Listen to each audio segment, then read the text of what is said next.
Hey, what's going on YouTube?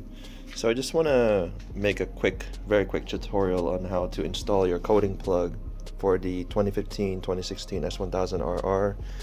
It's very easy, but for some reason I don't, just in case somebody is unsure, it's good to have reference. It never hurts. So I'll get started on that, and I'll show you guys step by step on how I do it. And I'll also show you guys what it looks like on the menus once the coating plug is installed. So first step is locating the two screws, which is behind the seat here. You kind of have to lift the rear seat like this, which is kind of a scary thing to do because you don't want to rip the seat or the padding and all that. But that's what you have to do. That's how they designed it. I'm not sure why. And you can get your tool, the screw, from the back of your seat here. If you look carefully at the back, let's see if I can wiggle this out of here. Okay, so you can use this screw, or if you have what is it called? It's Torx.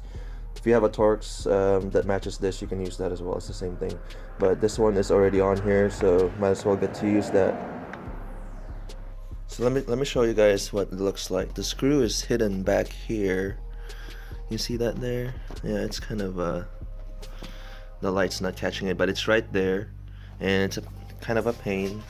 So just be careful with the seat padding and try not to pull it too much. This is the plug that you have to access, and there's a zip tie on it right now, so you have to cut that, free it up a little bit, and there's going to be a cap to this, and the plug will be, you're going to use the coating plug to replace that cap. You have to just keep the cap somewhere safe, and I guess you don't have to use it again unless you decide not to use the coating plug again. So it used to be on this side, I believe, for the 2014 prior years, but now they moved it here. So that's interesting. And also another interesting note, the battery is already really small on this bike. I remember my Ducati being bigger a little bit. I'm not sure, but this battery looks really small, so there's already some weight savings there. But some people still opt for the lithium-ion batteries. They're much lighter, I guess. That could be a good upgrade for me next time. I bought other upgrades in the meantime, but that's something that probably look into. So let's get that one started, and let's get that freed up, and let's get that one plugged in. Basically, the package comes with just these two things here. This is the holder for the new coating plug. It attaches to this point here, so hopefully you guys can see it. There's like a notch, so it attaches to that, kind of hooks in and just holds it instead of being zip tied.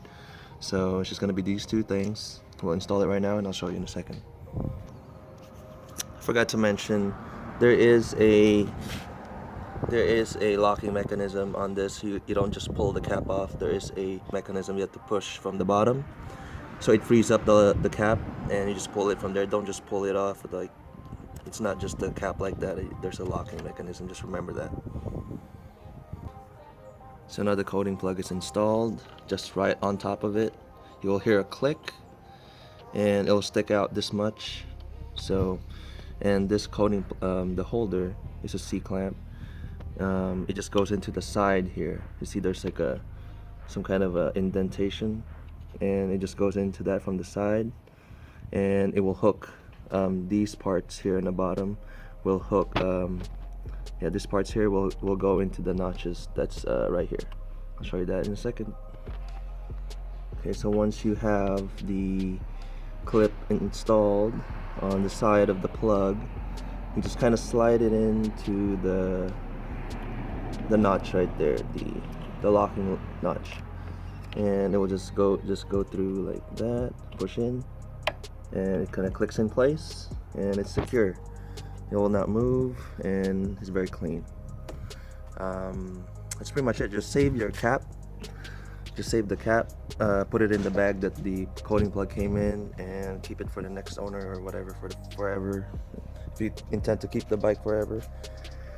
Right now, let's go start the bike and see. I want to give you guys a tip. Use a T25 Torx with a socket, kind of with a ratchet and all that. It's actually really easy if you use this kind of tool instead of the one on the passenger seat. You just don't have that much leverage on this one, so it's better to just use a tool like this for the future. It took me so long to just try to angle it and everything. This is much better. It also helps you kind of leverage your way with the prying the seat and all that. You don't have to hold it because you can just lean this kind of like that. There's my key. Okay, here we go. So when we left off earlier, sorry about the glare. You see there, it's sport. Yeah, so it's sport right now. We're gonna click on mode. Now you have slick. You have slick, and let me see if I can focus on this. Okay, sport, slick, and user. Yeah. So I apologize for the glare. So right now, user is defaulting to all slick settings. So it's just mimicking what the slick is. What user mode basically is you can enter that mode in your setup menu, and you can put in whatever parameters that fits your riding style. It's basically going to be your own mode, hence the name user mode. So, which is a nice feature. I haven't been riding aggressively enough to find out what my optimal mode settings is. I usually go on sport and race, and it's good enough for me. Yeah, user mode, whatever you want to set it at. The traction control level, ABS level, power, whatever. You can do that with going to the settings menu here. Let me see. To access the user mode, you need to be in user mode out here before you enter the menu. So now we're in setup menu. We're gonna enter that. So you can cycle through your settings, user mode. So in user mode, you can set your ABS to whatever level you want. Slick, DTC is also slick, DDC is also in slick mode, engine is also in slick mode. So those are the parameters you can set. So basically you can have your power mode in rain mode and mix them up with ABS and slick mode, something like that, etc. So hopefully this helps somebody out when they're installing the coating plug. There's not much to it. I tried to make a short video, but I want to cover everything that just in case. If you guys have any questions, let me know. I have some couple of parts coming in for the bike soon. Of course, the fender eliminator kit, LED turn signals, and some spools, because you kind of need those for when you're going on the track.